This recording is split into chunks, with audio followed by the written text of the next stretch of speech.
ओम शांति। आज 27 नवंबर 2024 के साकार मधुर महावाक्य हैं मधुबन से। मीठे बाप दादा जी ने कहा, मीठे बच्चे, हद के संसार की वाहियात बातों में अपना टाइम वेस्ट नहीं करना है। बुद्धि में सदा रॉयल ख्यालात चलते रहें। प्रश्न है, कौन से बच्चे बाप के हर डायरेक्शन को अमल में ला सकते हैं? उत्तर है, जो अंतर्मुखी हैं, अपना शो नहीं है, रूहानी नशे में रहते हैं, वही बाप के हर डायरेक्शन को अमल में ला सकते हैं। तुम्हें मिथ्या अहंकार कभी नहीं आना चाहिए। अंदर की बड़ी सफाई हो, आत्मा बहुत अच्छी हो, एक बाप से सच्चा लव हो, कभी लून पानी अर्थात खारेपन का संस्कार ना हो, तब बाप का हर डायरेक्शन अमल में आएगा। ओम शांति। बच्चे सिर्फ याद की यात्रा में ही नहीं बैठे हैं। बच्चों को ये फख्र है कि हम श्रीमत पर अपना परिस्थान स्थापन कर रहे हैं। इतना उमंग, खुशी रहनी चाहिए। कीचड़ पट्टी आदि की सब वाहियात बातें निकल जानी चाहिए। बेहद के बाप को देखते ही उल्लास में आना चाहिए। जितना जितना तुम याद की यात्रा में रहेंगे, उतना इम्प्रूवमेंट आती जाएगी। बाप कहते हैं, बच्चों के लिए रूहानी यूनिवर्सिटी होनी चाहिए। तुम्हारी है ही वर्ल्ड स्पिरिचुअल यूनिवर्सिटी। तो वह यूनिवर्सिटी कहाँ है? यूनिवर्सिटी खास स्थापन की जाती है, उसके साथ बड़ी रॉयल हॉस्टल चाहिए। तुम्हारे कितने रॉयल ख्यालात होने चाहिए। बाप को तो रात दिन यही ख्यालात रहते हैं। कैसे बच्चों को पढ़ाकर ऊंचे इम्तिहान में पास कराएं, जिससे फिर यह विश्व के मालिक बनने वाले हैं। असल में तुम्हारी आत्मा शुद्ध सतो प्रधान थी, तो शरीर भी कितना सतो प्रधान सुंदर था। राजाई भी कितनी ऊंच थी। तुम्हारा हद के संसार की कीचड़ पट्टी की बातों में टाइम बहुत वेस्ट होता है। तुम स्टूडेंट के अंदर कीचड़ पट्टी के ख्यालात नहीं होने चाहिए। कमेटियां आदि तो बहुत अच्छी अच्छी बनाते हैं, परंतु योग बल है नहीं। गपोड़ा बहुत मारते हैं, हम ये करेंगे, ये करेंगे। माया भी कहती है, हम इनको नाक कान से पकड़ेंगे। बाप के साथ लव ही नहीं है। कहा जाता है ना, नर चाहत कुछ और। तो माया भी कुछ करने नहीं देती है। माया बहुत ठगने वाली है, कान ही काट लेती है। बाप कितना बच्चों को उच्च बनाते हैं, डायरेक्शन देते हैं, ये करो। बाबा बड़ी रॉयल रॉयल बच्चियां भेज देते हैं। कोई कोई कहते हैं, बाबा हम ट्रेनिंग के लिए जाएं। तो बाबा कहते हैं, बच्चे पहले तुम अपनी कमियों को तो निकालो, अपने को देखो, हमारे में कितने अवगुण हैं। अच्छे अच्छे महारथियों को भी माया एकदम लून पानी कर देती है। ऐसे खारे बच्चे हैं जो बाप को कभी याद भी नहीं करते हैं, ज्ञान का ग भी नहीं जानते। बाहर का शो बहुत है, इसमें तो बड़ा अंतर्मुख रहना चाहिए, परंतु कईयों की तो ऐसी चलन होती है जैसे अनपढ़ जट लोग होते हैं। थोड़े से पैसे हैं तो उसका नशा चढ़ जाता है। ये नहीं समझते कि अरे हम तो कंगाल हैं। माया समझने नहीं देती है। माया बड़ी जबरदस्त है। बाबा थोड़ी महिमा करते हैं तो उसमें बड़ा खुश हो जाते हैं। बाबा को रात दिन यही ख्यालात चलती है कि यूनिवर्सिटी बड़ी फर्स्ट क्लास होनी चाहिए, जहां बच्चे अच्छी रीति पढ़ें। तुम जानते हो, हम स्वर्ग में जाते हैं तो खुशी का पारा चढ़ा रहना चाहिए ना।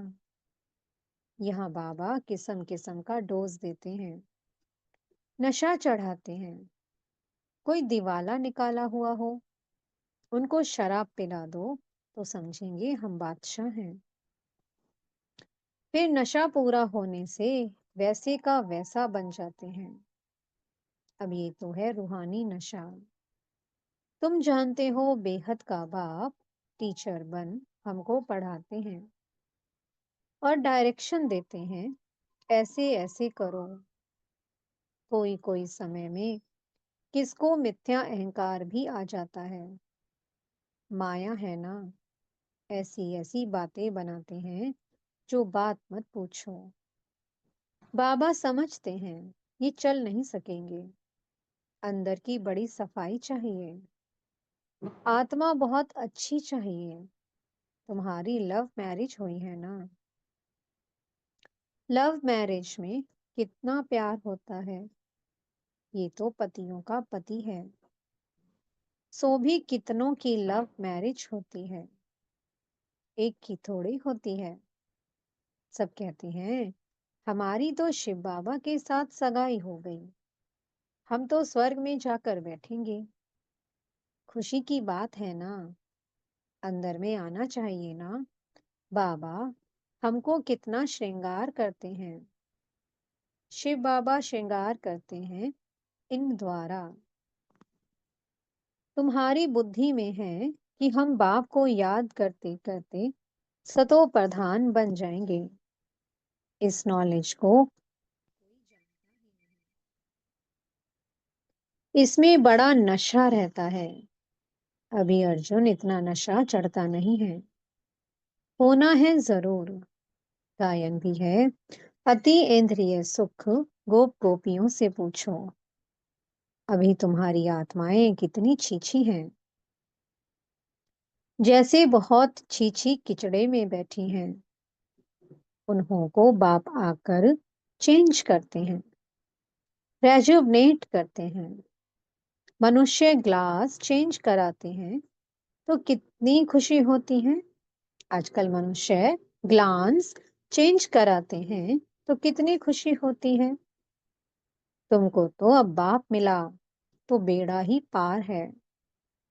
समझते हो कि हम बेहद के बाप के बने हैं तो अपने को कितना जल्दी सुधारना चाहिए। रात दिन यही खुशी, यही चिंतन रहे। तुमको मार्शल देखो कौन मिला हुआ है। रात दिन इसी ख्यालात में रहना होता है। जो जो अच्छी रीति समझते हैं, पहचानते हैं, वह तो जैसे उड़ने लग पड़ते हैं। तुम बच्चे अभी संगम पर हो, बाकी वह सभी तो गंद में पड़े हैं। जैसे किचड़े के किनारे झोपड़ियां लगाकर गंद में बैठे रहते हैं ना, कितनी झुग्गियां बनी हुई रहती हैं। ये फिर है बेहद की बात। अभी उनसे निकलने की शिव बाबा तुमको बहुत सहज युक्ति बतलाते हैं। मीठे मीठे बच्चों, तुम जानते हो ना, इस समय तुम्हारी आत्मा और शरीर दोनों ही पतित हैं। अभी तुम निकल आए हो। जो जो निकल कर आए हैं उनमें ज्ञान की प्रकाष्ठा है ना। तुमको बाप मिला तो फिर क्या, ये नशा जब चढ़े तब तुम किसको समझा सको। बाप आया हुआ है। बाप हमारी आत्मा को पवित्र बना देते हैं। आत्मा पवित्र बनने से फिर शरीर भी फर्स्ट क्लास मिलता है। अभी तुम्हारी आत्मा कहाँ बैठी है? इस झुग्गी में बैठी हुई है। झुग्गी यानी कि इस शरीर में बैठी हुई है। तमो प्रधान दुनिया है ना, खिचड़ी के किनारे पर आकर बैठे हैं ना। विचार करो, हम कहाँ से निकले हैं? बाप ने गंदे नाले से निकाला है। अब हमारी आत्मा स्वच्छ बन जाएगी। रहने वाले भी फर्स्ट क्लास महल बनाएंगे। हमारी आत्मा को बाप श्रृंगार कर स्वर्ग में ले जा रहे हैं। अंदर में ऐसे ऐसे ख्यालात बच्चों को आने चाहिए। बाप कितना नशा चढ़ाते हैं। तुम इतना ऊंच थे, फिर गिरते गिरते आकर नीचे पड़े हो।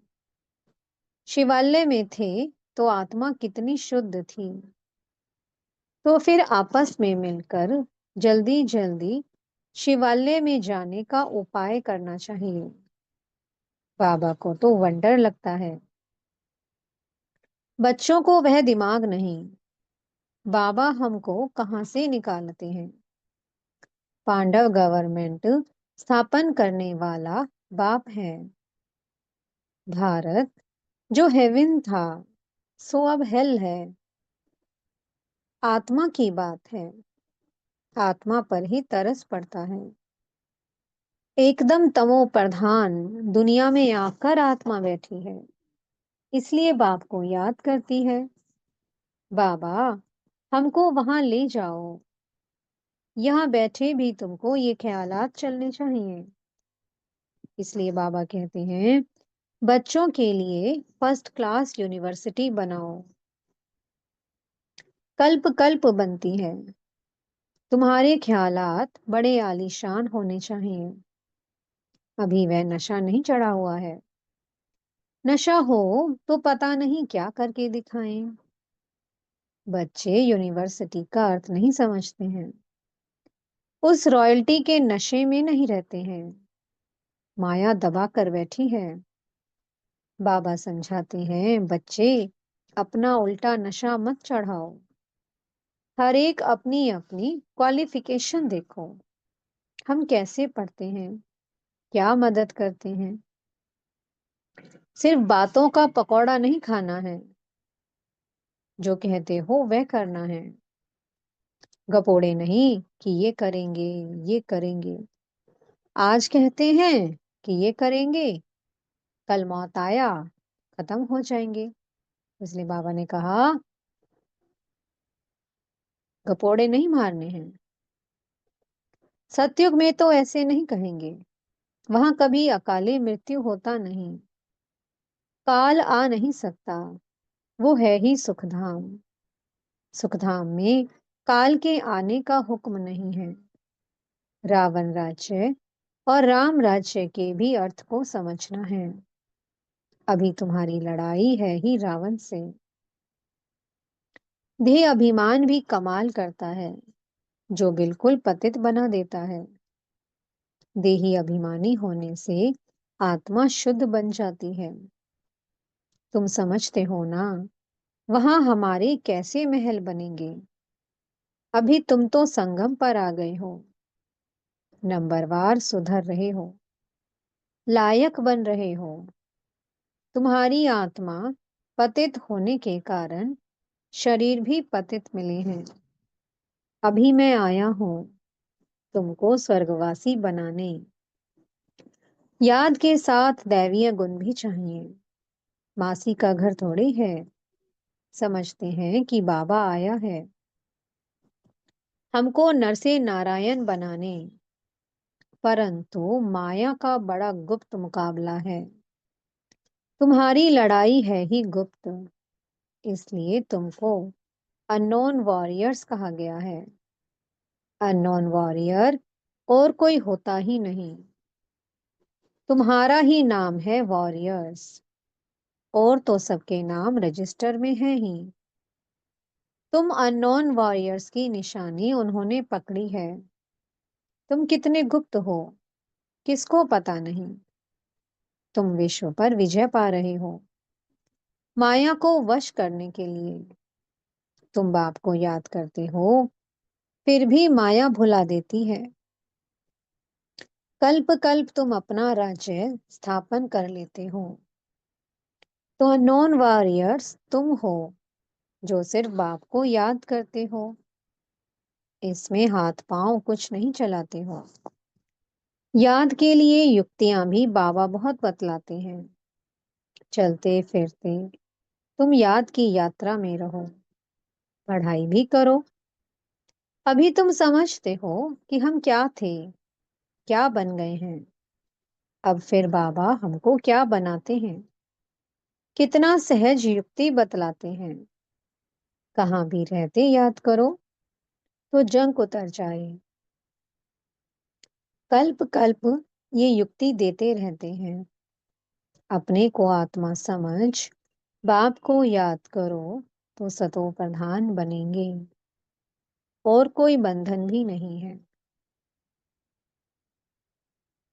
बाथरूम में जाओ तो भी अपने को आत्मा समझ बाप को याद करो, तो आत्मा का मैल उतर जाए। आत्मा को कोई तिलक नहीं लगाना होता है। ये सब तो भक्ति मार्ग की निशानी है। इस ज्ञान मार्ग में कोई दरकार नहीं है तिलक वगैरह लगाने की। बाबा ने कहा ये तो भक्ति है, ज्ञान मार्ग में इसकी कोई दरकार नहीं है। पाई का खर्चा नहीं है। घर बैठे बस याद करते रहो। कितना सहज है। वह बाबा हमारा बाप भी है, टीचर और गुरु भी है। पहले बाप की याद, फिर टीचर की, फिर गुरु की। कायदा ऐसे कहता है, टीचर को तो जरूर याद करेंगे, उनसे पढ़ाई का वर्षा मिलता है। फिर वानप्रस्थ अवस्था में गुरु मिलता है। ये बाप तो सब होलसेल में दे देते हैं। तुमको 21 जन्म के लिए राजाई होलसेल में दे देते हैं। शादी में कन्या को गुप्त दहेज देते हैं ना, शो करने की दरकार नहीं। कहा जाता है गुप्त दान। शिव बाबा भी गुप्त है ना, इसमें अहंकार की कोई बात नहीं। कोई कोई को अहंकार रहता है कि सब देखें, ये हैं सब गुप्त। बाप तुमको विश्व की बादशाही दहेज में देते हैं। कितना गुप्त तुम्हारा श्रृंगार हो रहा है। कितना बड़ा दहेज मिलता है।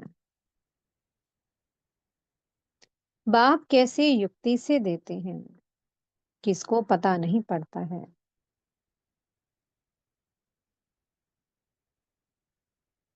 यहाँ तुम बेगर हो, दूसरे जन्म में गोल्डन स्पून इन माउथ होगा। तुम गोल्डन दुनिया में जाते हो ना, वहां सब कुछ सोने का होगा। साहूकारों के महलों में अच्छी जड़ित होगी। फर्क तो जरूर रहेगा, ये भी अभी तुम समझते हो। माया सबको उल्टा लटका देती है। अब बाप आया है तो बच्चों में कितना हौसला होना चाहिए, परंतु माया भुला देती है। बाप का डायरेक्शन है या ब्रह्मा का, भाई का है या बाप का, इसी में बहुत मूंझते हैं। कई बच्चे तो इसी बात में मूंझ जाते हैं कि ये डायरेक्शन दिया किसने है, ब्रह्मा बाबा ने दिया है या शिव बाबा ने दिया है। बाप कहते हैं अच्छा व बुरा हो, तुम बाप का डायरेक्शन ही समझो, उन पर चलना पड़े। इनकी कोई भूल भी हो जाएगी तो अभूल करा देंगी। उनमें ताकत तो है ना। तुम देखते हो ये कैसे चलते हैं। इनके सर पर कौन बैठे हैं, एकदम बाजू में बैठे हैं। गुरु लोग बाजू में बिठाकर सिखलाते हैं ना, तो भी मेहनत इनको करनी होती है। तमो प्रधान से सतो प्रधान बनने में पुरुषार्थ करना पड़ता है। बाप कहते हैं, मुझे याद कर भोजन बनाओ। शिव बाबा की याद का भोजन और किसको मिल ना सके। अभी के भोजन का ही गायन है। वह ब्राह्मण लोग भल स्तुति गाते हैं, परंतु अर्थ कुछ नहीं समझते। जो महिमा करते हैं, समझते कुछ नहीं है। इतना समझा जाता है कि ये रिलीजियस माइंडेड हैं, क्योंकि पुजारी हैं। वहां तो रिलीजियस माइंडेड की बात ही नहीं। कहाँ? सत्युग में। क्योंकि वहां भक्ति होती नहीं है। ये भी किसको पता नहीं है कि भक्ति क्या चीज होती है। कहते थे ज्ञान, भक्ति और वैराग्य। कितने फर्स्ट क्लास अक्षर हैं। ज्ञान दिन, भक्ति रात, और फिर रात से वैराग्य तो दिन में जाते हैं। एकदम कितना क्लियर है। अभी तुम समझ गए हो तो तुमको धक्का नहीं खाना पड़ता है। बाप कहते हैं, मुझे याद करो, मैं तुमको विश्व का मालिक बनाता हूँ। मैं तुम्हारा बेहद का बाप हूँ। सृष्टि का चक्र जानना भी कितना सहज है। बीज और झाड़ को याद करो। अभी कलयुग का अंत है, फिर सतयुग आना है। अभी तुम संगम युग पर गुलगुल बनते हो। आत्मा सतो प्रधान बन जाएगी तो फिर रहने का भी सतो प्रधान महल मिलेगा। दुनिया ही नई बन जाती है तो बच्चों को कितनी खुशी रहनी चाहिए। अच्छा, मीठे मीठे सी की लधे बच्चों प्रति माता पिता बाप दादा का याद प्यार और गुड मॉर्निंग। रूहानी बाप की रूहानी बच्चों को नमस्ते। हम रूहानी बच्चों की मीठे रूहानी बाप दादा जी को बहुत बहुत याद प्यार, गुड मॉर्निंग और नमस्ते। धारणा के लिए मुख्य सार है। पहला पॉइंट, सदा फखुर रहे कि हम श्रीमत पर अपना परिस्थान स्थापन कर रहे हैं। वाहियात कीचड़ पट्टी की बातों को छोड़ बड़े उल्लास में रहना है। दूसरा पॉइंट है, अपने ख्यालात बड़े आलीशान रखने हैं। बहुत अच्छी रॉयल यूनिवर्सिटी और हॉस्टल खोलने का प्रबंध करना है। बाप का गुप्त मददगार बनना है। अपना शो नहीं करना है। मीठे सतगुरु जी वरदान दे रहे हैं। निमित्त कोई भी सेवा करते बेहद की वृत्ति द्वारा वाइब्रेशन फैलाने वाले बेहद सेवाधारी भव। अब बेहद परिवर्तन की सेवा में तीव्र गति लाओ। ऐसे नहीं कर तो रहे हैं, इतना बिजी रहते हैं जो टाइम ही नहीं मिलता। लेकिन निमित्त कोई भी सेवा करते बेहद के सहयोगी बन सकते हो। सिर्फ वृत्ति बेहद में हो तो वाइब्रेशन फैलते रहेंगे। जितना बेहद में बिजी रहेंगे तो जो ड्यूटी है वह और ही सहज हो जाएगी। हर संकल्प, हर सेकंड श्रेष्ठ वाइब्रेशन फैलाने की सेवा करना ही बेहद सेवाधारी बनना है। स्लोगन है, शिव बाप के साथ कंबाइंड रहने वाली शिव शक्तियों का श्रृंगार है ज्ञान के अस्त्र शस्त्र। ओम शांति। बहुत बहुत शुक्रिया प्यारे प्यारे हमारे मीठे मीठे बाप दादा जी का।